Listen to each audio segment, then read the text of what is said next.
At T-Mobile, our critical mission is providing unparalleled 5G coverage for when connectivity is mission critical. Introducing T-Priority, America's best 5G network experience for first responders, even in times of congestion. More capacity, faster speeds, better coverage. T-Priority from T-Mobile, built for tomorrow's emergencies, ready today. Discover more at t-priority.com. For qualifying organizations on eligible rate plans, coverage not available in some areas and may be impacted by emergencies. Every Pokemon Episode Ever podcast is now on YouTube. Go on YouTube and search Every Pokemon Episode Ever podcast and click that subscribe button to never miss an episode.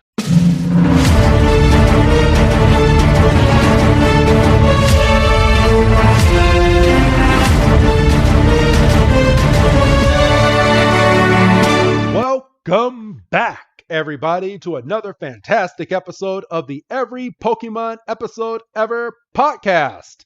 Episode 78. There we go. I almost didn't have that this week. I am one of your hosts this week, Wrestling Chris G, and on the other line with me today is the icy one of the group. It's good old Dougie Fresh. Dougie, my man, how you doing? You ain't lying, brother. This is ridiculous. This is...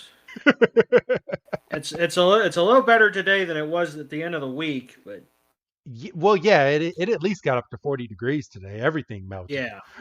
So, but also joining us this week, as we stated last week, is our fire brother himself, good old Jared. Jared, how are you doing? Welcome to the podcast. Boys, thanks for having me on this week. I really appreciate it. I think the timing is more than perfect for us to be reviewing an episode called Fire and Ice, considering, like you said, it was 40 degrees outside today. For real. And I think that's the highest that we're going to freaking get it out here. Jesus, this weather is so confusing. I'm telling you, I think this is what we need to name our name of our new snow, blow, and fire company. We're going to call ourselves Fire and Ice. I think it's more than fitting. You bring the blowtorch, I'll bring the snow blow. We're all set. For real. But all right, we're just going to leave it at you'll bring the blow. That's a whole nother thing. What a slogan! That ought to catch somebody's eye on a billboard. Next to a billboard, a Brian Urlacher has hair in Chicago. You bring the torch, I got the blow. But so, all right, everybody. But thank you for clicking on this week's episode. As I stated in the intro, this is episode 78. Fire and Ice, and we have our good friend Jared on the show today. Jared, I asked you a couple weeks ago to come on to the show, and you stated to me a couple days ago that this was one of your more favorite episodes of the series. What is your background in Pokemon, like growing up? So I would, again, just kind of going way back to the beginning. I mean, I'm a lifelong childhood fan of this. I was collecting cards, back in school. We were connecting our Game Boys so that we could battle, collecting all the different games, the card games on PC. I mean, hell, I was even going to like Pokemon Live, and I think you and I have shared that story before, where we have like that Mecha Mewtwo card that they passed out to us at the shows. Yes, that they would not let me use in a Pokemon tournament. Those bastards. No kidding. Yeah, I guess it was OP, huh? Yes. But just in general, this part of the series, I guess, is just my favorite, just because they went into the whole battle tournament, and there's just a lot of good back and forth in these probably this series of 10 episodes here. So it's a good time to bring me on here and talk about this with you guys. Awesome. Well, thank you for coming on. And I was watching this episode. Obviously, we're going to review it, everybody. But I was watching this episode, and I was like, wait a minute. They're starting with round 2? Because the next episode, I got a little confused. It says the 4th round. I was like, wait a minute. We've only had 1 round so far. And then I watched this. They're literally starting at the end of the 2nd round. I wish they could have dedicated 1 episode to each round of the Pokemon League. Like, I don't think, with all the filler episodes, they could have gotten rid of one of these damn filler episodes and filled in this battle that he was having at the beginning. Because I want to see what the first 2 damn Pokemon that he used in at the beginning of this episode. But Right. Yeah, and I completely agree. I mean, and of course, we'll kind of go into this further in like our reviews later in the episodes because you guys do like a star rating or something, right, at the very end here. yes, we do. And I think that's going to kind of affect mine because you're right. I mean, they really do squeeze almost like 2 rounds in this one, and they only kind of give us partials of each of these battles. And it's like, why not just dedicate like one single episode to each of these just to give it the time it needs? Yeah, and I completely forgot because it's been a while since I've watched these Pokemon League episodes. And I mean, obviously, looking forward and having the names of the episodes, I was still confused. I was like, why? I was like, what happened? Did we skip around and or they just give a result or something? I was like, why is it going from one and then this episode and then now we're in the fourth round? I was like, what the hell is going on here? But What you see is Pokemon.tv decided to go on this whole canceling thing, and Misty, I guess, got naked in between episodes, and they had to delete this one to make it a little bit more family friendly, and here we are. Damn. They had to cut out a whole lot of Brock on this episode. Let me just tell you. With all these Officer Jennies and Nurse Joys running around, he about lost his damn mind. I know, for real. So, all right, everybody.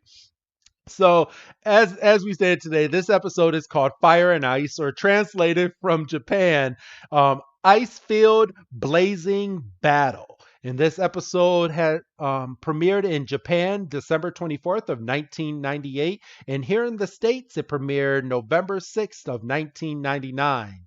And Doug, in our little preamble before recording, I was told that you are going first this week, my brother. Yeah, and I almost feel like, I mean, I'm not going to give it to you because it's not the game we're playing, but I almost feel like with the amount of legwork that you did on yours, you should get to go first, but that's the way the cookie crumbles.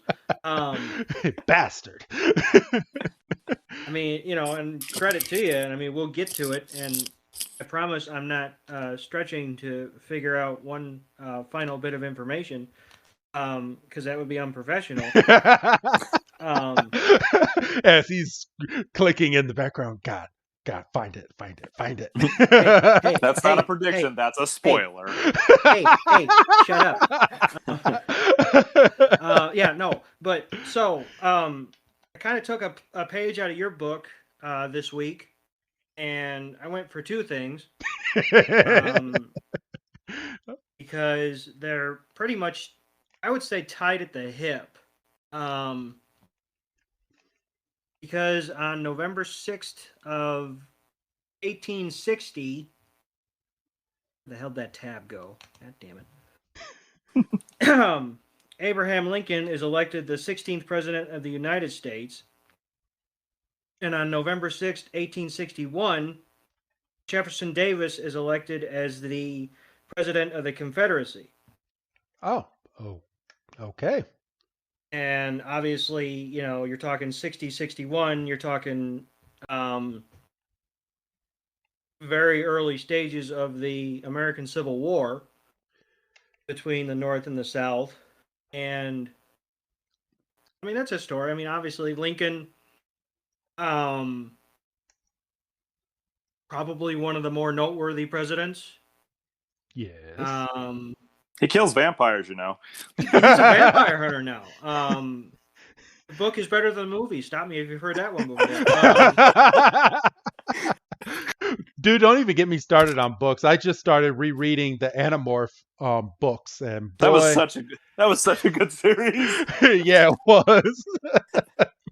I started listening to audiobooks on Animorphs, so that and Percy Jackson. But Percy Jackson was a great series, and unfortunately, when they tried to make a movie, they finally got it right the second time around. But by that point, it was about 8.5 years too late. Nobody cared anymore. Exactly. I started listening to the audiobook, and my son was over there, and he heard some of it in the audiobook. He's like, "Oh, maybe I can watch this." So he went right in his room and turned on the movie and fell asleep. Yeah, that'll do it. The things that your son does just continues to make me shake my head. Like the fact that that boy has a life-size Slappy doll and he's not terrified at all by the Goosebumps books. Meanwhile, I'm still going to therapy for those books and the TV series. You know, one of the more recent books that I have bought was R.L. Stein's Fear Street. So it was good. it was a double whammy book. It had 2 in 1. It had the dead boyfriend and Give Me a Kill. Give Me a Kill. But they had it abbreviated. But man, I can't wait to dive into those as well. I have so many books that I need to read. Did you guys catch the Fear Street series that they put together on Netflix? I heard about it, but I have not watched it. I heard how good it was. Oh, it's phenomenal. Yeah. I heavily recommend it. Okay. Then because I got the book just going to Barnes and Noble and just wanting to find a new book, and that was the book that I picked, and I was like, oh, okay. I was like, I can give this a listen to as well, and I found an audio book on it, and I'm gonna dive into that as well. I got so many freaking books. But all right, everybody. You didn't come in here to listen to us talk about books. You came on here to listen to us talk about Pokemon. But before that, my date happened in 1966, and on November 6th, this was the first entire lineup televised in color, broadcasted off of NBC. And good old Dougie Fresh on the preamble made me do my homework to find this lineup. So the lineup that was broadcast in color was the Bell Telephone Hour, Walt Disney's Wonderful World of Color, a TV show called Hey Landlord, Bonanza, and the Andy Williams Show. All broadcast in color. And if you were watching in the summertime, you had Animal Secrets, Walt Disney's World of Color, Let's Make a Deal, Bonanza, and The Saint. So I can only speak on some of those shows. I know my dad used to watch the Andy Williams Show. A lot of people did. Yeah, I was going to say I was familiar with the name Andy Williams, and obviously I know Bonanza, but other than that, and then obviously Walt Disney's, familiar worldwide. But. Yeah, and the Walt Disney's Wonderful World of Color, for anyone that's wondering, it was a 1 hour stretch of anything Disney. Anything they wanted to put on about Disney in that 1 hour went there. So how cool is that? Yeah. I wonder if they've got that featured on Disney Plus or like one of those behind the scene documentaries or something on it or something down there. I'm sure they do. But honestly, I mean the the television series had anything from like Walt Disney Presents or The Wonderful World of Disney. I think ABC still does it. If I'm not, they did forever because it was. I don't think they do it as much because it used to be either 6 or 7 o'clock on a Sunday till like 9, and now it's like game shows. So they used to do it because that was when it used to be like, oh, this is the first time they're showing Toy Story on television or whatever the fuck. Yeah, and I fully remember watching that growing up. I mean, most people have Disney or can bootleg Disney, or because it was their way of advertising. Oh, here's a little taste of what you can watch all day, every day on our Disney Channel is what it became in the 90s. I'll never forget that. But my, have we come a long way now. I know. But of course, we don't advocate piracy on this podcast. Really, Doug? I don't know what you're talking about. I don't advocate piracy. Boy, all right. If people haven't pirated something in their life, something is wrong with you. You're missing out. Never in my life. I don't know what you're talking about. I'm clean cut. I'm down the middle. All right. Right before we get into the podcast, I got a funny story. And this is how clean this is how clean Doug was back in the day. Okay, what are you about to do? Because you remember, you got this supposed roast coming up. Yes, I know.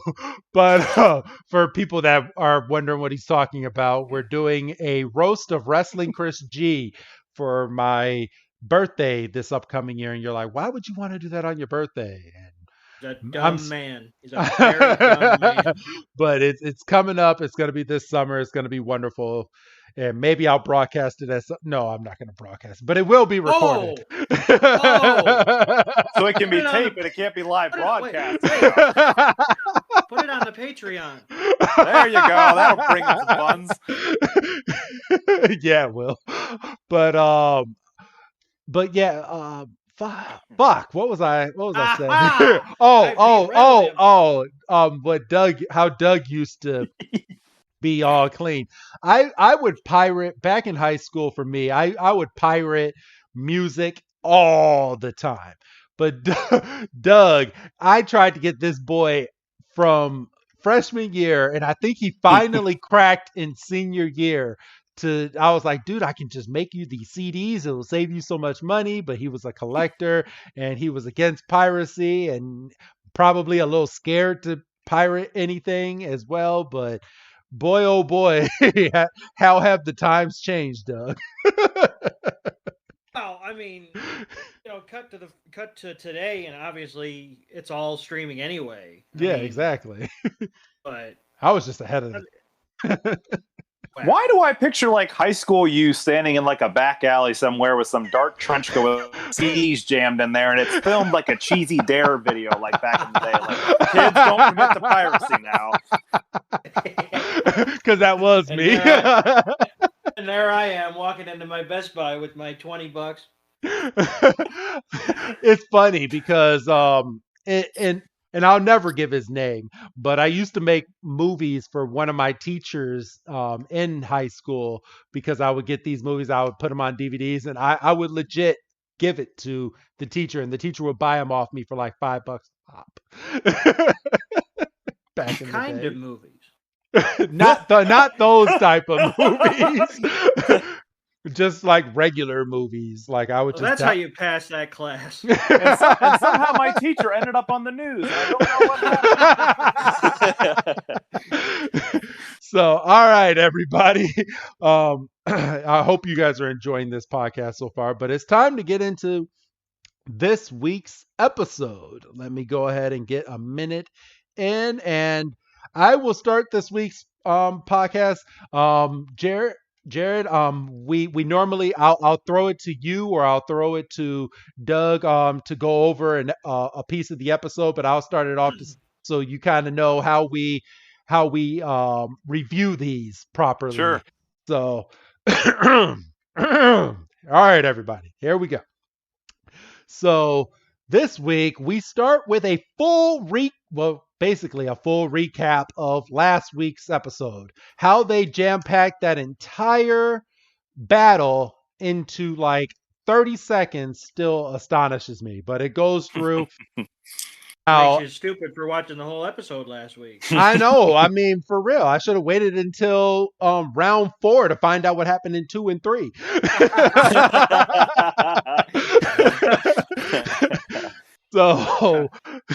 So this week, of course, we went through everything about how Ash and Krabby, who then turned into Kingler, did a full sweep in the very first round, and Ash was one lucky son of a bitch. And that's all I'm going to say about that. But then we immediately jump into this week's episode after the title card, Fire and Ice. And we are on the second round, and each of the competitors, according to the announcer, Challenger Red and then Ash Ketchum. I mean, the guy didn't even get a name. I mean, they couldn't even name him like Tony. Like, it's not Red's show, is it? It's Ash's show. But and that still kind of bugs me. Ever since Carl brought that up last week, he's like, yeah, they didn't even give them names. It was Challenger Green and Challenger Red. And I noticed it when they started this battle. I'm like, oh, they're like, Challenger Red is about to send out his Pokemon, and it's a Nidorino. I appreciate it because I was the Who's That Pokemon last week. Nice callback.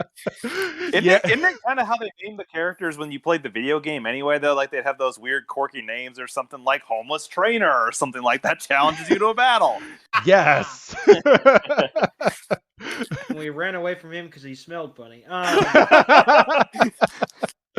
Hey, wait a minute. That's not a Pokeball.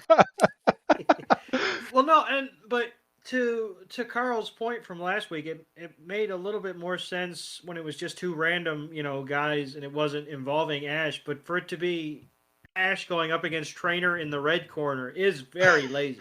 It's Right. very lazy. Like they dubbed this. They could have easily have given him a name. Like how hard would it have been to name him or Trainer X or just like they could have given him some cool name, but or Little Runt or take something from the video game. What were those little trainers called? The little kids in red and blue version. What were they called? You're taking me back here. I can't I think know of what it. I know what you're talking about. Like I believe it was like Schoolboy or something like that. Yes.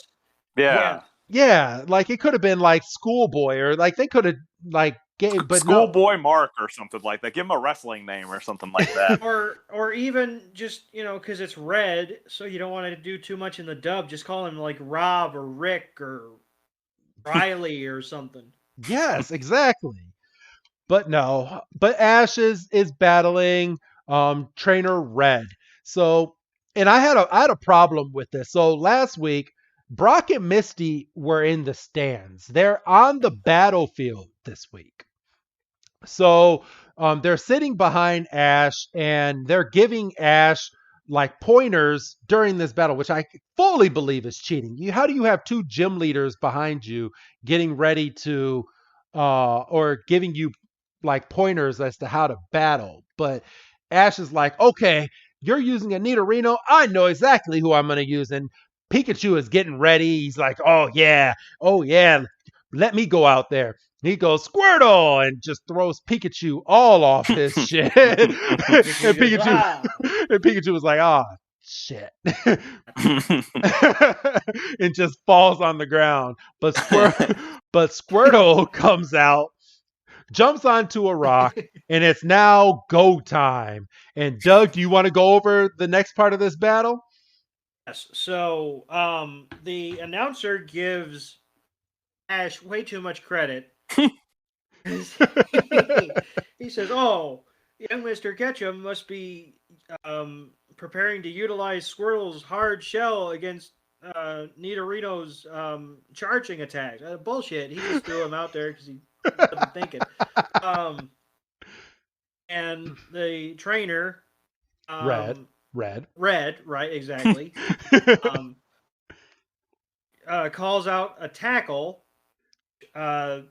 And Brock has to say, it's a tackle. Like he can't fucking see him running. Full sprint towards him. I thought he was coming to give me a hug. Exactly. I thought he was just being friendly. So Squirtle disappears into his shell, and Nidorino runs full tilt into this rock, and Squirtle's just a rolling, and he's just a roll, and Nidorino's gaining on him.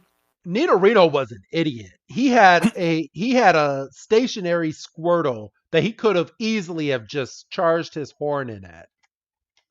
But it's not even 5 minutes into the episode. You're using too much logic. And see, this is why Trainer Red didn't even get a name. He didn't even think of that. Right. For real. Yeah, again, yeah. The announcer's giving Ash too much credit. You're giving the nameless trainer too much credit. And Squirtle, I guess by happenstance, uses a incline to go up, and at the apex of the journey, keep out of his shell, is somehow not dizzier than shit. Because he rolled for about half of a football field, you figure. Pops himself out of his shell, uses water gun, hits Nidorino square in the face, into and damn near through a rock. Yeah. And then just friggin' Roman Reigns through a barricade, spears him, and he's out. Yeah. 2 moves, water gun and skull bash, and boom. And okay, and hear me out on this. And how many times have we seen Squirtle inside of its shell use water gun and it's like really good? I was ready to watch Squirtle like just start rolling, go all the way up and then do some kind of like style points water gun, not pop his whole body out. I wanted that whole shell to fill up with water, spray the mess out of Nidorino, and then go in for a freaking skull bash afterwards. But I mean, I must be asking too much of the writers at this point. I think you are. And then just looking at the scoreboard right before they declare Ash the winner, Squirtle was Ash's last Pokemon. Yeah, who were his other 2 Pokemon that he was using? Right. Right. I mean, obviously it wasn't Pikachu because he was ready to go. Yeah. So, I mean, Pidgeotto probably. Maybe. I And know it wasn't Charizard. He's got Bulbasaur at this point too. I think he easily could have used him. He didn't even use Pikachu in the first round. And as Carl so eloquently pointed out, he could have had him, if he'd have used Pikachu, he'd have had him done in 3 Thunder Shocks. For real. And, that spoiler alert, that comes back around, today. But, I mean, we'll get into that. So, sorry, Jarrett. No, I was just going to say, wouldn't you want to save your best weapon for last? For real, like when I'm playing, when I was playing Red and Blue, I mean, I kept my strongest Pokemon for the last Pokemon because I knew that they were going to kill all the other 5 of my Pokemon by the time I got all the way to the top. But my secret weapon was either my Charizard, my Dragonite, or my Mewtwo if I had a Mewtwo. And those were my go-tos, and that's kind of still my go-tos. But all right, Jared. So off in the distance, we see Gary. You want to go over this next part of the scene, my man? Well, yeah. Well, of course, when we were just talking about the controversy of Ash having, Misty and Brock behind him, I mean, Gary's got a whole cheer squad literally behind him during his matches as well. But it's just kind of, again, a short teaser of us leading into that potential battle that we might get to see soon with Ash and Gary. And again, Gary's just kind of in disgust, shaking his head and, always talking about how Ash is always jumping the gun and getting exciting over the simplest things. And like he just won the whole tournament already. And again, like I said, just kind of keeping us in anticipation for the 2 better battlers of their hometown. So that's just kind of what they're setting us up for here.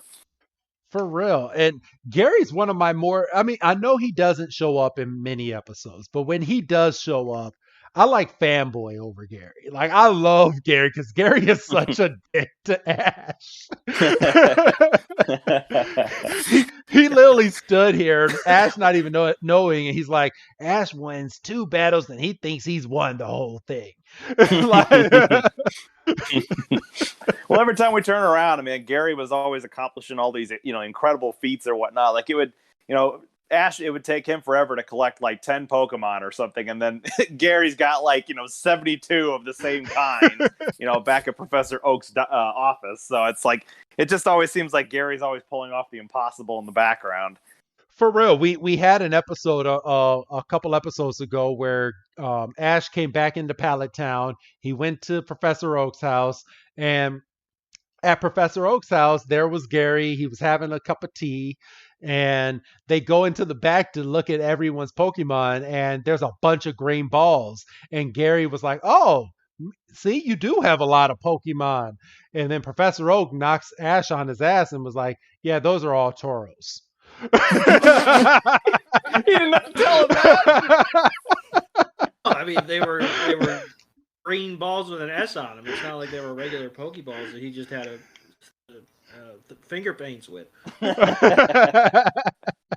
But I was like, well, damn. And Ash wanted, because they kept going back and forth the entire episode. It was getting down to it to where Ash and Gary were about to have a battle to train their Pokemon, and then Gary's like, yeah, I'm too tired now. I'm just gonna go and get some. No. I'm gonna go and get some rest. And then Professor Oak comes over and it's like, here, fix the fence that your Tauros broke. And Ash is like, oh. So. So, all right, everyone. So back in the episode, this is where we get Jesse, James, and Meowth for the first time, and they're sitting there. They're popping their head out of 3 trash cans, and they're not in the scene long, but they have a line that I just started cracking up about. They're like, man, everybody over there is cheering for Ash, and we're over here in the trash. just feeling all sorts of defeated, because who told can either one of you, who told them that they had to hide out in the trash to watch this thing? Like, for real, could they not have been on the side? I would imagine after last week when they got escorted out, I would imagine their pictures probably up at the entry gate or whatever. Probably. Of all the times for them to pull out some sort of a kooky disguise, though, that they always have, you'd think this would be the time to at least be able to, try to sit in the stands or whatnot and be closer to the action. Luckily, we're not in the 2000s yet, where Giovanni has his little cameras that can just follow up on you at any given point. And spoiler for like later on, but me and Doug review the Black and White series of Pokemon, and bro, those episodes, Team Rocket are actually badasses. Like, also they're competent. Yeah, they're absolutely. They're complete competent. They're doing some 007 type shit, like, but it's fucked up because something happened in Japan after reading the stories. We're leading up to some big episode that never happens. And it kind of makes me mad because Team Rocket, Jesse and James are doing all these badass things and we never get to see the payout, because they never aired those episodes because of what happened in Japan. I was like, SOB. Right. There are some episodes where they're legitimately the highlight and they're only in it for like 5 minutes. Yeah. Just complete badasses. So, but James comes up with an idea in this episode, and he's like, we're going to go in there and we're going to swipe this Pikachu, and we're going to swipe this Pikachu the proper way. And that's how we'll get on with the show. Ba-boom. So kind of winking at the camera for all of us fans that are watching Pokemon. But Jared, do you want to go through this next part? Because Ash was a dick, and I hope you caught on to this too, but when Misty walks into the room and all the Pokemon are there. Yeah, so like basically like after they've had this long, hard fought couple of days here in this tournament, like Ash once again is just like completely oblivious to what is going on around him, and he himself is now looking to seek out some food in the area without taking care of his Pokemon or healing them up or giving them anything. So Brock and Misty are then left to feed the Pokemon to make sure that they're ready for their next part of the tournament. And so then it just I just caught something in a freeze frame. We find out who Ash's 3 Pokemon were in that battle. There you go. The 3 Pokemon that are eating, which are Squirtle, Bulbasaur, and Pidgeotto. So there you go, Doug. Yeah, you were right. Pidgeotto was one of those 3 Pokemon that he was using in that battle. But sorry to cut you off, Jared. I just happened to catch that in a freeze frame. No, that's a good catch. Although to be fair, Kingler's also eaten as well. True. Damn. Well, I'm still going with those 3 Pokemon that he was using. Yeah, no, I would say that's probably a fair bet, because I would imagine unless Ash is on the ball enough, which we clearly see he's not, he wouldn't have taken Kingler to a training center. He probably would figure, he just ran through 3 Pokemon. He doesn't need rest because he barely got hit, and he barely did. Right. He did. You got to remember too, he just evolved also, so he probably doesn't eat as much food as he can get right now. Right. That is true. But all right. Sorry to cut you off, Jared. You want to continue the scene real quick?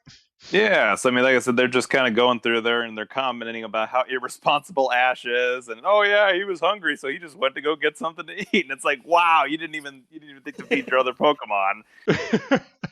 Just And a then, dick move. Sorry. well, just the dick move, and once again, he's just being irresponsible. But it looks, at least the Pokemon are being happy and fed now. We get a cute little scene with Togepi as usual, getting to try some food, and Squirrel looks to share with some food to Togepi. So we get another moment for her. It's adorable. Yeah, I love Togepi. I love it like later on, like once Togepi finally evolves. Like that is such a great episode. But man, we got a long time before we get to that episode, Doug. So all right. And Doug, I'll have since I did the one before Jared, I'll have you take over the next part with Ash walking the streets, bro. So walking the streets. So Ash is moping around. He's like, "Oh, I'm so tired. I gotta find something to eat." You're probably just as hungry as I am. You know, Pikachu's hanging onto his hat and everything. You know, why didn't Pikachu get left behind? There was clearly enough Pokemon food to go around. But again, logic. You know,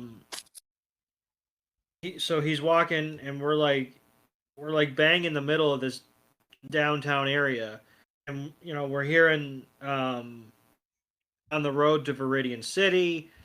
We've got billboards for Pokemon in Love. I love how they put a cameo of Pokemon in Love in the background. I did like that.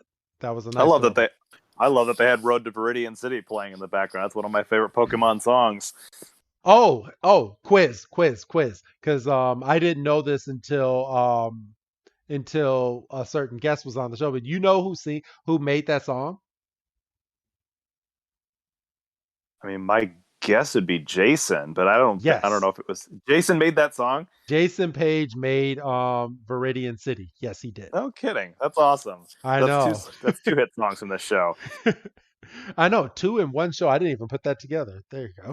Yeah. All right, Doug. So yeah, you know, so we see the billboard. There's little knickknacks of a Fable, and there's a little Cubone bobblehead. Ash, you know, comes across a parade. There's a Dragonite and a Onyx, and he kind of is in brighter spirits, even though, I mean, I would still be focused on the fact that I was hungry. I mean, just because if I'm somewhere and I'm thirsty, I don't immediately forget that I'm thirsty just because I happen to see roller coasters or something. But again, logic. And then Brock and Misty come running up. He must have been roaming for hours. Just saying. I don't understand it, because Brock wants to be a Pokemon breeder. Yes. We've seen him experimenting with recipes of Pokemon food before. I mean, you can make the argument, and I won't stop you, that these aren't his Pokemon to be looking after. But in the same vein, him and Misty were literally sitting in the area during the last match. So, I mean, how involved are we really in this? Is this, you know, kind of it takes a village kind of thing? Like, I mean, you know, where do we draw the line? And I also have a problem with this next part too that you're about to go over with the freaking Pokemon Center. It's fucking bullshit, but all right. Yeah, so they catch up to Ash and they say, you know, how dare you forget your Pokemon? How are you that irresponsible? 10 years old, yada yada yada. Cue Iris from Black and White calling him a kid, whatever the fuck. So, you know, and Ash is like, well, I haven't eaten and I'm hungry and I don't want to fucking collapse and all this stuff. And you know, like I said, Brock has Ash's Pokeballs in his arms, and I guess he got him because the next scene, Brock's walking by himself. So they're discussing, Ash's next round, which we find out is going to be on the ice field, hence the title of the episode. Ash is like, well, it's the ice field, the guy I'm facing or the person I'm facing is obviously going to have water Pokemon because I think it was pointed out last week that ice type wasn't a thing yet. Even though you've got Pokemon like Seal and Dugong that can use Ice Beam, but what the fuck do I know? So Ash is basically, just playing by the type, not playing, never mind the fact that he has a... Well, I don't want to say anything because obviously it plays in, so I mean, we'll find out. If it wasn't his show, it would have bit him in the ass. And they finally come up on a Pokemon Center, and there's a huge ass line, and everybody's got handfuls of Pokemon, and there's a big commotion, and we find out that due to the competition, the center's completely full, and if you're in immediate need, you need to find another center. And I thought that was complete bullshit. Like, shouldn't the Pokemon Center be ready for all competitors, or was everyone and their mother going and, and pulling an Ash Ketchum and saying, okay, I'm hungry, so I'm going to go and eat, and then waiting until the evening to go and heal their Pokemon? And the thing I thought about this too was like, and I used the example of like the Olympics.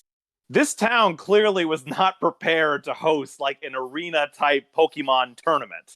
Yes. Because you'd think you'd have almost like tents and centers, and because we see it later in the episode. There are Nurse Joys from several cities in this area right now. So you'd think that like they'd have all these different places set up. Like you wouldn't. When somebody, like I use the example with the Olympics, when they clear a city for the Olympics, they've got to have the space for it and the capacity to do so. So it's just kind of funny that like they're almost like kicking themselves in this episode with exposing that. Yeah, and not only that, but Nurse Joy didn't even say just that Pokemon Center. She said all Pokemon Centers are filled and full to capacity. Please come back later is basically what she said. And Brock didn't hear jack shit. Brock is like, oh my God, it's the Pewter City Nurse Joy. Oh my God. And freaking Missy's like, she's like, they all look exactly the same. And Brock just turns into full blown. He's like, what your eyes don't see is very clear to me. I was disappointed that we... What's up? No, I'm sorry. I didn't mean to cut you off. I was just disappointed we didn't get a Nurse Joy rundown like we got last week with the Officer Jenny. This Officer Jenny keeps her skirt this much shorter. This Officer Jenny has bangs.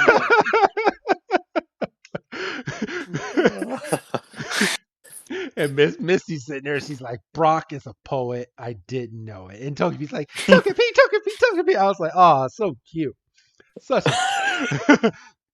So we go straight from here, and Ash is looking at the Pokemon League book that he got a couple days ago, but a couple weeks ago, that in the episode we reviewed with Grant. And he's looking through it, and he's like, there has to be a Pokemon Center somewhere around here. But even though Nurse Joy just said all the Pokemon Centers are full, Ash, it's like they were stupid when they were dubbing this episode.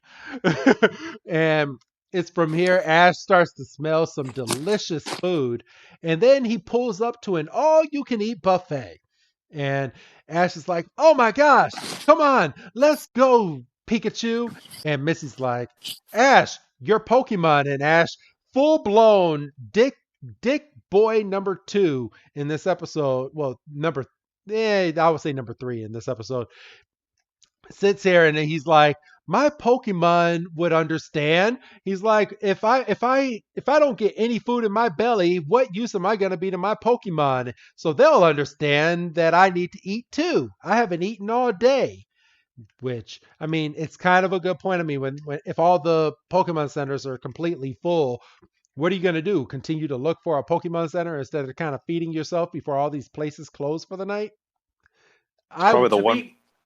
to be completely fair, Ash's Pokemon have at least eaten, Yes. and nobody looked like they needed to be in traction. So, I mean, is he being a little selfish? Yes, but is he being completely out of line? I don't necessarily think so. Well, Not at this it's point. Ash's fault Pikachu didn't eat because he makes point to say that him and Pikachu haven't eaten all day, but all the rest of his Pokemon ate. Yeah, So just because he doesn't get to take shelter in a Pokemon. Like, yeah, I mean that makes no sense. Why did he? I mean, I didn't see Charizard eating any food. Maybe Charizard is too much trouble. he's a big boy, that Charizard. Yeah. Yeah, I don't. We haven't seen. How long has it been since we've actually seen Charizard? It like recording episode wise, I would say a couple months. It's been actually I can tell you the last time. The last time we saw Charizard was when he was getting his fire badge inside of the volcano with Magmar. Yeah, so I mean, it's not like it's not like he's referred to. I mean, I think in a couple weeks' time, it's kind of an oh by the way kind of thing, isn't it? It's not like No, Charizard makes an appearance in the Pokemon League, and well, I understand that, but I'm saying like it's not like the fact that Ash has a Charizard essentially in his back pocket.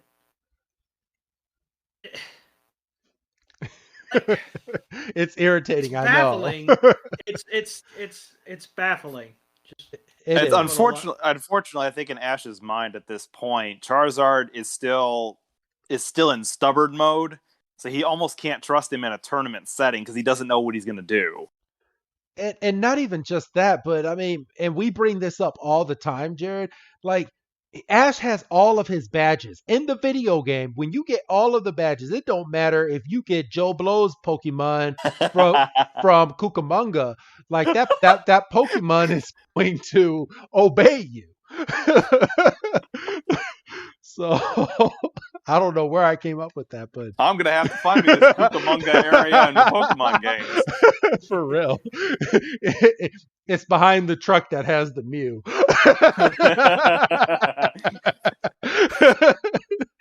So, so Ash, he runs into this buffet, which boy do I miss a buffet. Oh, I was just thinking that.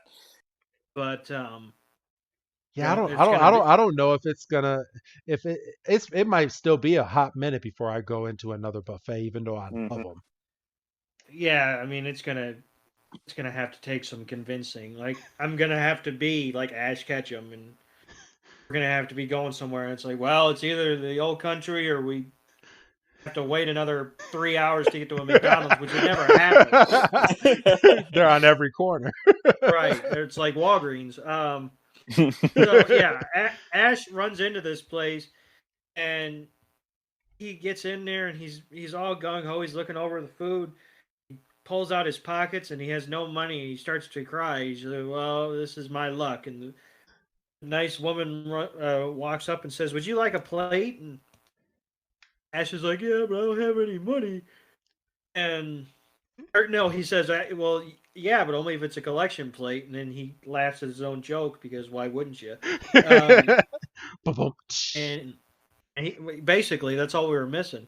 And he's like, "You mean it's for free?" And he's like, "Sure." And he's like, "This is great. She must have seen my match. She must be a fan. I'll sign an autograph for her later after I'm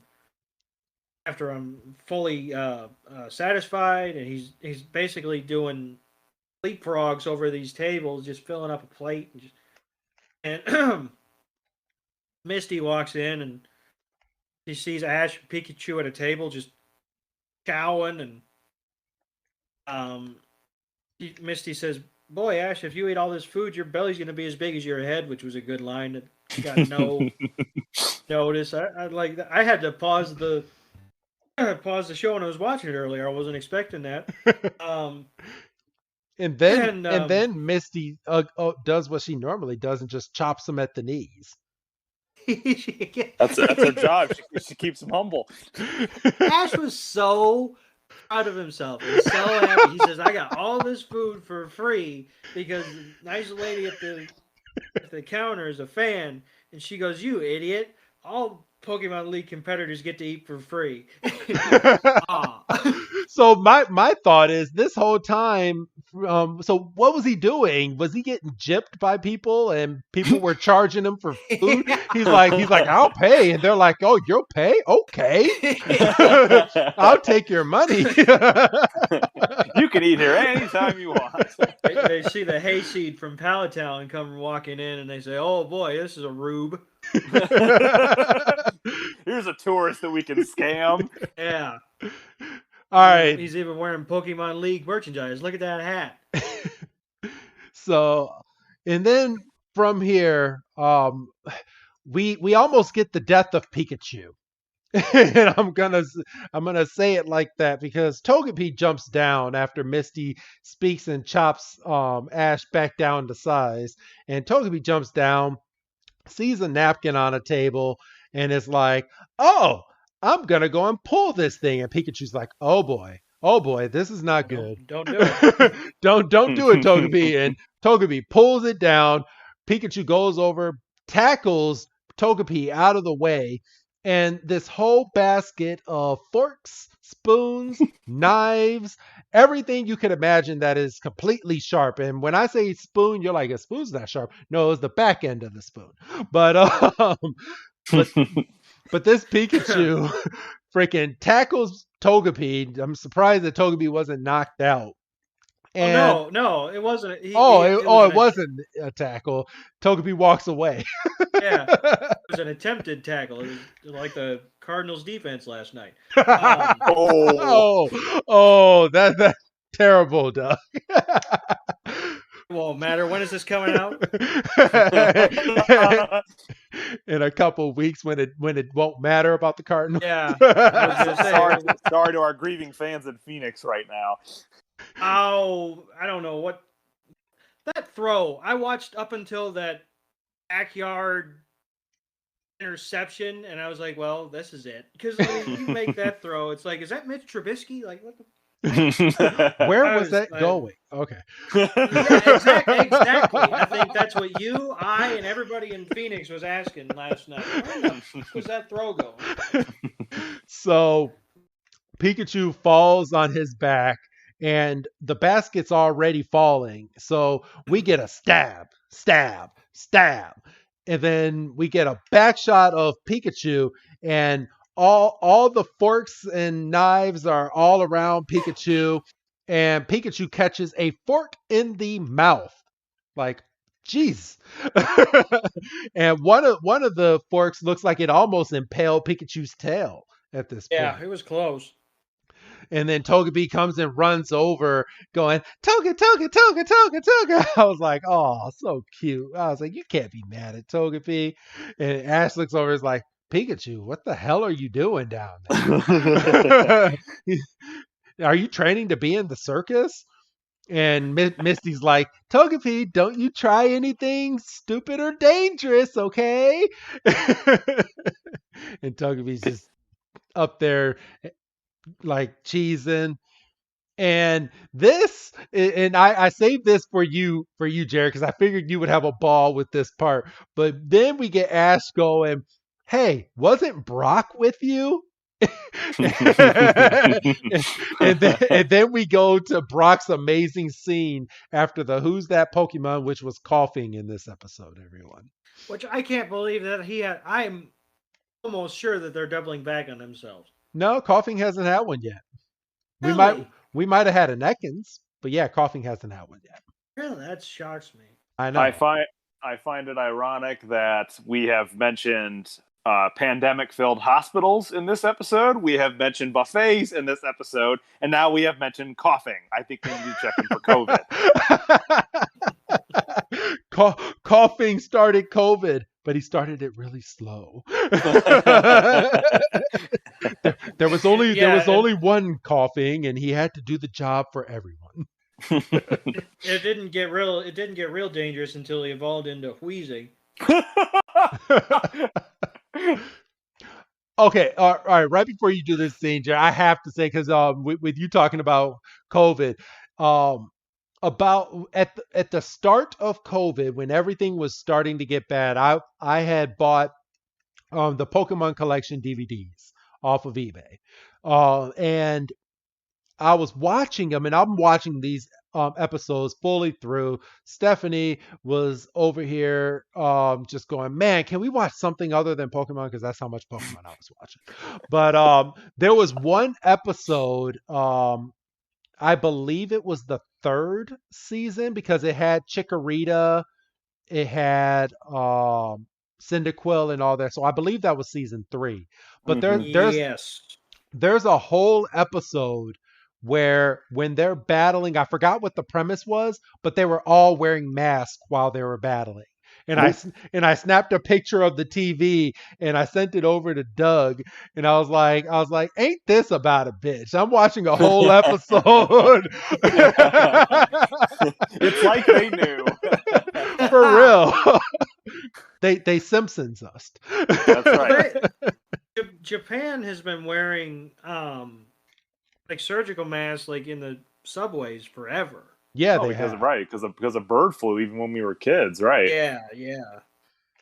All right, Jerry, go ahead and take over this magnificent scene with Brock.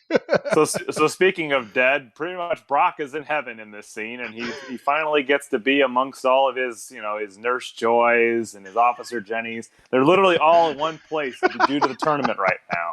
And there's just a scene and spray of chaos, and they're trying to help people cross the street, and there's just people running into each other. It's just a very chaotic scene, people trying to get to the nearest Pokemon Center or hospital to get their Pokemon taken care of. Meanwhile, Brock's over here getting in everybody's way. He's floating on cloud 9, hearts on his eyes and everything, trying to get these people's attention. You're the Nurse Joy from here, and you're the Nurse Joy from this hospital. Do you remember me? Get out of the way. I missed a real trick. All they had to do was have Brock sitting at a booth when Ash is eating his food or something, and he's just going through like Officer Jenny, Nurse Joy like trading cards. Like, I'm still missing the Officer Jenny from Saffron City. Yeah. One of the random cities. Yeah.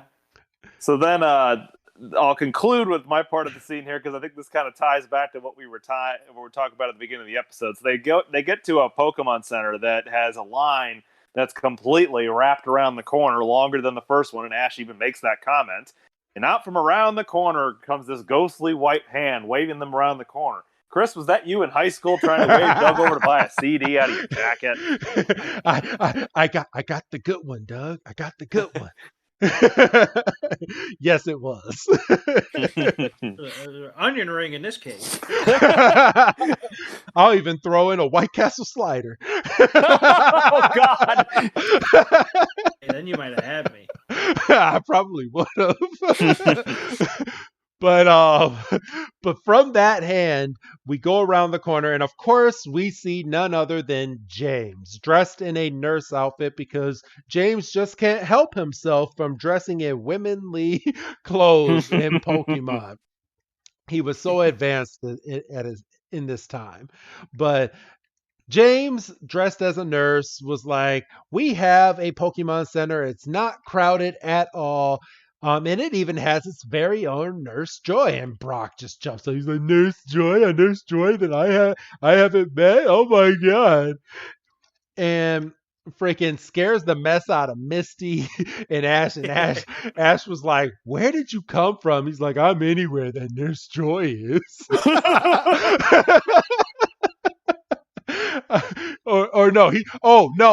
No. Because please tell me that they didn't put this in here just to put it in here. He didn't say I'm anywhere. He said I'd come from anywhere Ash to see a Nurse Joy. That is the line that he used. And I was like, no, they didn't put that in Pokemon. That was for future you watching. For real. But he's like, I'd come from anywhere, Ash, to see a Nurse Joy. And Misty gets a little side eye. She's like, now he's driving me crazy. And she's twitching her eye. So we go straight from that to this little rinky-dink Pokemon Center, which, how did they get this big old Pokeball on top of this building without anybody noticing? Because it just turned dark. So there's no way that they got this thing on here. It looks exactly like the Pokeballs on the top of the actual Pokemon Center. Like, how does nobody notice this? I gotta give Team Rocket credit in this episode. Like, this was one of the more legitimate schemes that they've come up with. The fact they were able to construct this whole building, this whole fake building, and made it look completely authentic to the rest of the Pokemon centers, and even had, a Nurse Joy standing right at the register. For real, but they're complete dopes. God, are they such... Complete dope. They are, because they had Pikachu. They had the plan completely like flushed out and everything, and they have to go and freaking blow it. All right, Doug, I'm gonna give you this part. So they walk into the Pokemon Center with this fake Nurse Joy and all that. Yeah, and they take Pikachu like right away. Like, Ash doesn't even approach the counter. Like, the James nurse just takes him and finally turns around and kind of looks at Brock, and Brock's kind of got this worried look on his face. And he goes, "Well, I didn't immediately go crazy when I walked in here, and usually, I mean, he basically calls himself out. He's like, I get tongue-tied and I start acting goofy anytime he didn't get a hard on this week." Basically, I mean, Brock's like, well, maybe I've hit an overload. Maybe I've hit my quota. And Ash is like, well, you just obviously weren't prepared to see this Nurse Joy, Brock. I mean, that must be it. It just caught you off guard. You weren't prepared to see them. And Misty says, well, that's the trouble. That has to be the trouble. You just weren't prepared to see.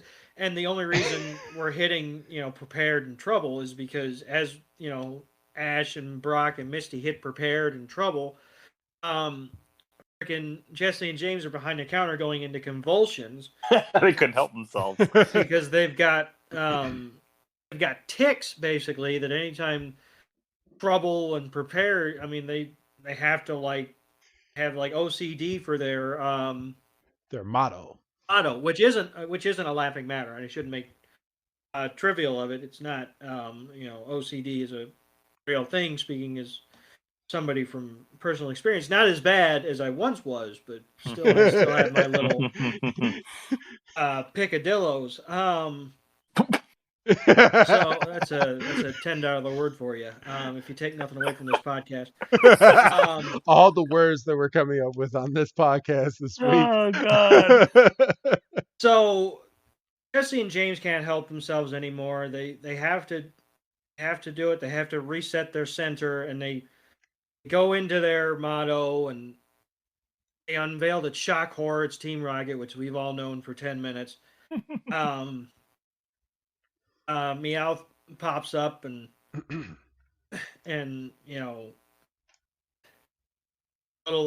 last little scrap of paper falls off of the R that was behind the counter, and Brock says, "See, Ash, I told you. My radar is still pure, and I told you that wasn't a Nurse Joy." He's like, "I'm always 100% accurate," which I feel is another dirty joke. I feel like it is too, but Misty comes out of nowhere and just tells Brock and Ash, they're like, "What the fuck are you two waiting for? They got your Pokemon. Go save your Pokemon. Stop wasting time." and Brock and Ash are looking like, "Oh, right." Jared, you want to go over this next part? Yeah, so the scheme is up at this point, and the building kind of falls out of place, and it's revealed that it's actually a hot air balloon concealed, and that's actually what the Pokeball was at the top, was a giant hot air balloon shaped like a Meowth. One of the most obnoxious getaways here. And so they can't help themselves. They've revealed themselves, and they start to kind of brag a little bit. They got Pikachu trapped in almost like this cylinder glass case, and they're holding him over their heads, and they're crying with joy. This might actually be the time that they get away for once, and they can't believe their scheme actually worked to perfection. To which somehow Brock still managed to keep Onix on him at this point, and so he lets him loose. And I always forget how big Onix is and he isn't surrounded by like a rock formation or something. Like, I think if you go back and look at the old card, they say he's like 27 feet long or something.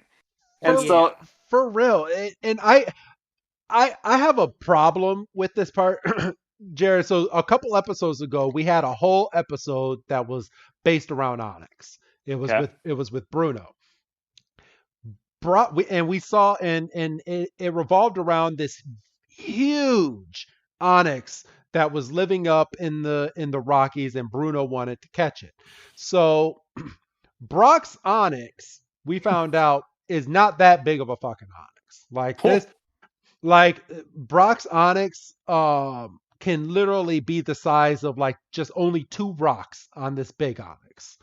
And the fact that Brock's Onix, unless it got some grooves of that sand and it went into the crevices of this Onix to make them even bigger, there's no fucking way that this Onix grew the size of this fucking balloon. Like because you're right. Not only is he the size of the balloon, but the balloon is a good 20 feet in the air by this point, and so he really has to stretch and get himself up there. He munched that Meowth's head like it was candy. He's over here hiding a Titan, and we just didn't know it yet. For real. All right. So he gets a good chomp down on this balloon and literally takes it right out of the sky. And he says, "Bring it down," and then somehow said, "Bring it back up." And then he threw the hot air balloon into the sky. So, okay. And there's something they didn't touch on, and I'm just now noticing it right now, so I'm going to point it out. The rest of Ash's Pokemon did not come flying out of that balloon. Oops. No. It was only Pikachu. But did Team Rocket only get us? Team Rocket, I think, only was able to grab Pikachu because... No, they had... Ash handed over a basket of his Pokemon, and James took it. Well, damn. Yeah, I just noticed it right now because he placed it on the counter and started talking to Brock, and then Jesse then took all Zed Pokeballs and put them in the basket, and they were nowhere to be seen in this scene. I'm sorry, it's just little things like that, and people love when we point stuff out like that. But yeah, he did not get the rest of his Pokemon back, even though it is said in the episode that he did. Lies. For real. Hope somebody got fired for that blunder. And then, oh crap. So we go straight from that, and then we hear on the announcements, because we only have 7 minutes left of the episode, really 5 minutes left, and Nurse Joy comes over the intercom and is like, all the Pokemon centers are now free to accept any Pokemon that you need healing. And she repeats, all Pokemon centers. That means you, Ash. So well, she must be a fan. For real. She's like, Ash is over here being a dick, going to all you can eat buffets and forgetting to heal his Pokemon. That means you, Ash. Get over here. Like they would say in the movies. So Ash is like, all right, we can go over there and heal the Pokemon as quick as we can. And we go straight from this, and this is what we were talking about, and I'm sure we all can agree. We go straight from this to Ash running around the corner to defeating Team Rocket. And as he's running, we go to a white screen. And from the white screen, we are in the middle of the ice field, in the middle of the Pokemon battle. And it is now 2-on-2 because both Ash and Trainer Green. and that's what they call him. It irritates the mess out of me. He's even wearing a green shirt. I know. And he just so happens to be in the green podium. So they both have 2 Pokemon left, and it's now Kingler on one end and Cloyster on the other. And Doug, I'm going to swing this over to you. Ash tells Kingler to use his Crab Hammer attack, and Green Trainer counters with Withdraw. So we literally sit there in the middle of this ice rink, and Kingler's just hammering, like, if you'll pardon the completely unavoidable pun, he's hammering down on this shell, just wham, wham, wham. And it's not doing anything, and it's not nothing's happening. And Ash is like, "Well, I don't know. I gotta switch him out. I gotta, and then Misty stands up, and this blew my mind when I was watching this because she goes, "No, Ash, you're on the right path. Oyster's got to be losing hit points as well." I was like, "So now we're bringing hit points." Yeah, like, how would you know? There's a floating health bar. Where's that? Yeah. Where's the HUD? Really? She's like, Cloyster's got to be losing hit points with every shot. So Ash is like, okay, just keep hammering away, and he's just wham, wham, wham, wham, and then it's pardon me. Then the shell cracks, and the Green Trainer's like, oh no, and one final blow, and Cloyster's shell opens up, and we see Cloyster's got the universal face of dead Pokemon, and Green fella's down to his last one, and he throws out an Arcanine, and the whole stadium collectively falls on their ass because they say, fire type on the ice rink." They did give him a name. His name is Pebbleton. That's even worse than Green Guy. Because they said, will Pebbleton have one final Pokemon? Sorry. I just saw that in the captions. I was like, oh, he does have a name. That's even worse than Green Guy. So the whole stadium is confused, and Ash is like, well, I still got Kingler, and Kingler's been beasting so far, so he says bubble, and Arcanine is using its agility to get down these peaks and get away from the attack, and he calls out Dragon Rage, which how in the fuck can a goddamn Arcanine use Dragon Rage? I'm just sitting here, and Kingler gets absolutely jobbed out by this Dragon Rage. He gets spit out like yesterday's crab dinner, and he can use Dragon Rage the same way Kingler can use Solar Beam. Just makes Thank you. That's fair, yeah. More because Jared, I pointed out last week. So Krabby has not been in any Pokemon battle, but before he was in the Pokemon League battle, so he was essentially level 1, and then he grew like 50 levels by defeating some hard ass Pokemon, and then out of nowhere found out how to use Solar Beam, which in the TV series you have to teach your Pokemon how to use Solar Beam. So what the fuck was Professor Oak over here doing at his yard that he taught Krabby Solar Beam before he went into a Krabby? It made no sense. The only explanation is that Professor Oak has an underground Pokemon fight ring in his basement going on, and that's how Krabby got so strong. No, Jared. He has a direct line to the Balco Labs. And Mrs. Ketchum is the cheerleader. Oh yeah, Kingler gets jobbed out by the Dragon Rage, and he calls him back because he obviously has to. So we're down. It's 1v1, and it's Arcanine, and it ends up Pikachu finally comes out and running circles around this Arcanine. In literal circles. Literal circles, yes. And Arcanine counters with tries to counter with a Fire Blast. Pikachu's too fast, but it takes a direct shot on one of the ice caps. And Green fella gets a little bit bass in his voice, and he goes, "I don't know why you're so cocky. Your chance of winning is literally melting away." And we see the Arcanine.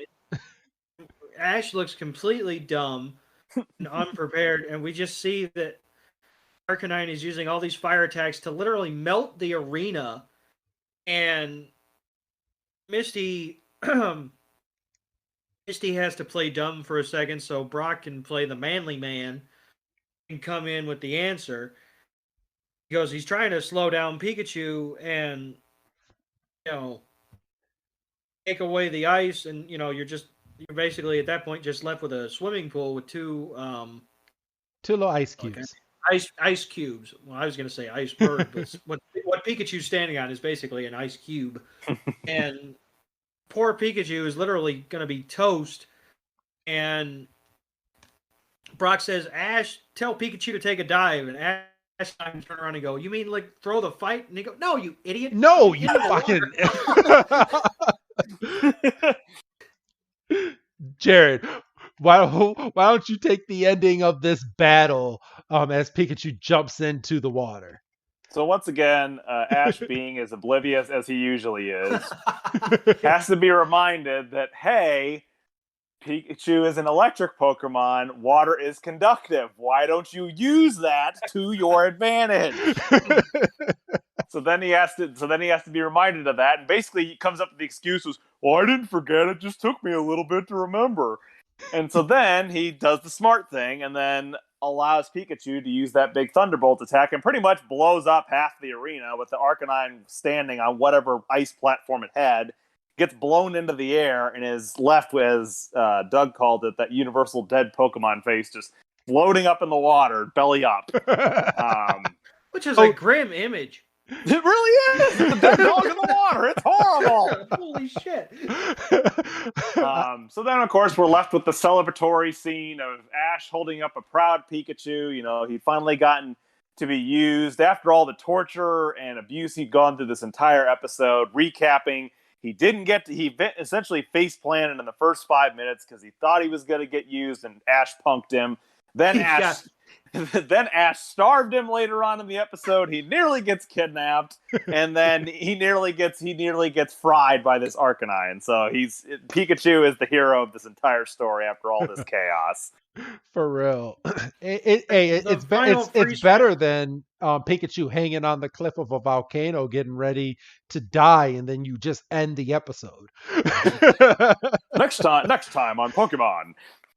Will Pikachu be a fried rat?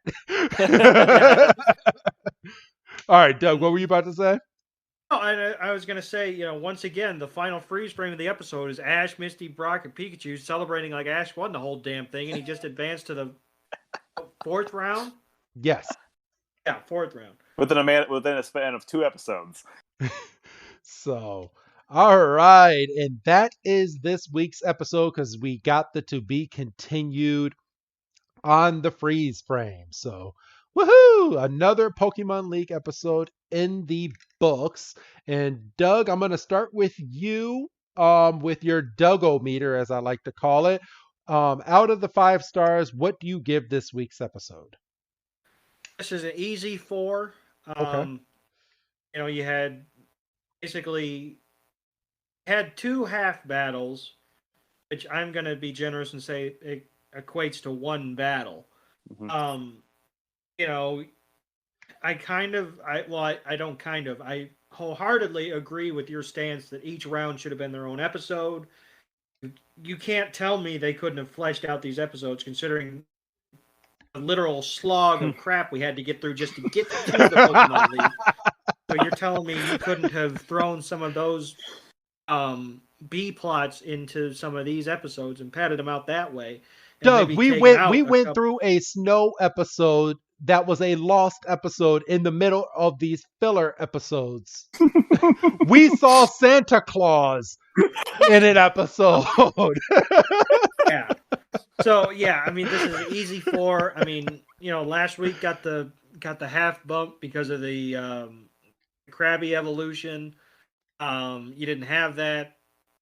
What you did have was Team Rocket, literally having the game-winning touchdown in their hands and dropping it at the 2.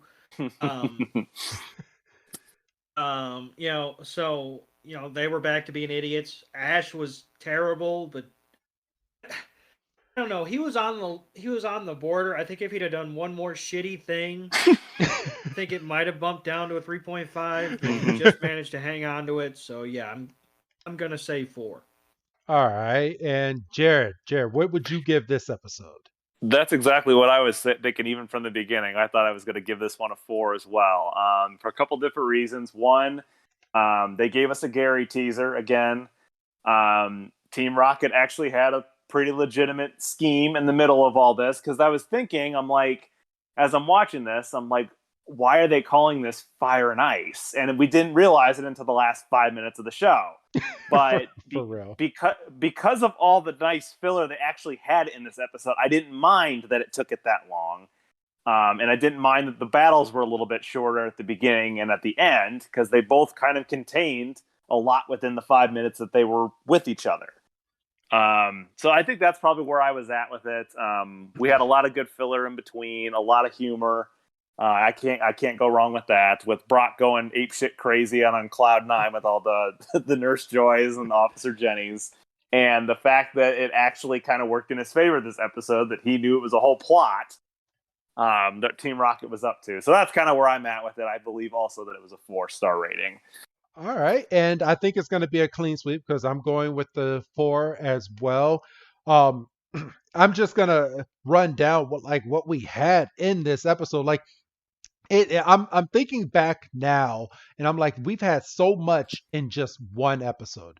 So we had the ending to round number 2. We had the ending to round number 3. We had Horny Brock. We had Team Rocket. We had the Pokemon needing to go to the Pokemon Center. We had Ash go to a whole buffet and eat a whole buffet. We had Pikachu almost get stabbed. Freaking, we had everything in this episode. The only thing that was missing is an evolution. So yeah, I mean, you put all of that together, it amazes me they got that within 20 minutes. So yes, a clean 4 in this episode as well. So that's what I'm gonna give it.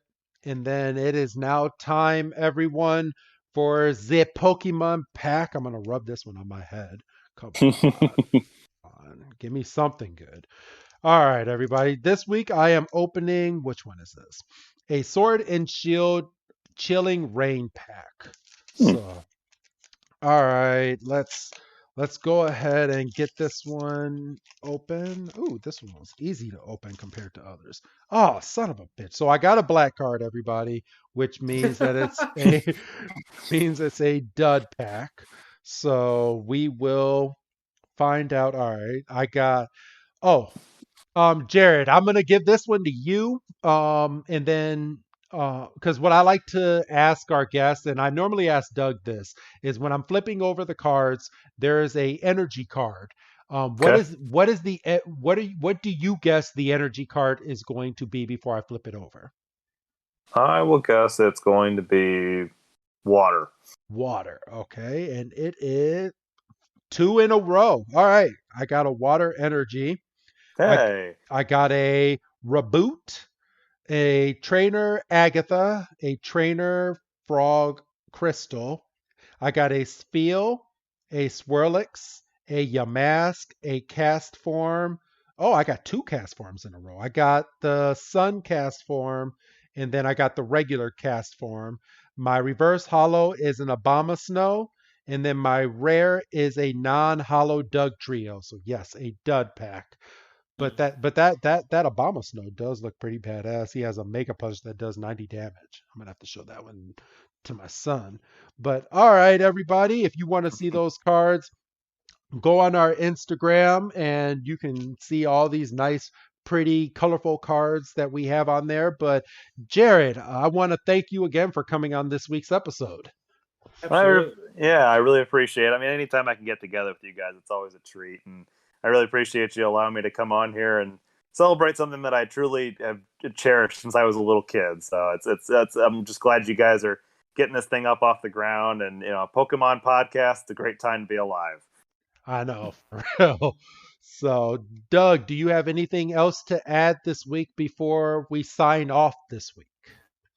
Yes, a couple things. One, and I know this is coming out in a couple weeks, so there's going to be a few more episodes in the can. And keep in mind, I've only seen the first two, but everybody give Peacemaker a look on HBO Max. Yes. Oh yeah, John Cena. I made the mistake of watching episode 1 with my son, and then I was told by my wife. I was told by my wife, turn that shit off until he goes to bed. Way to go, Dad. Yeah, that's not John Cena.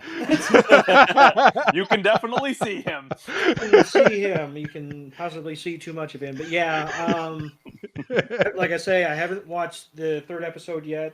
I probably could have. I mean, I was having a ball watching them, but it got to be like 2:30. I had to stop. Jesus. So yeah, I'm gonna finish that one before the next episode comes out this Thursday. And if you will allow me to twist the knife to our poor Arizona Cardinals fans one more time, I have an interesting stat from last night's game.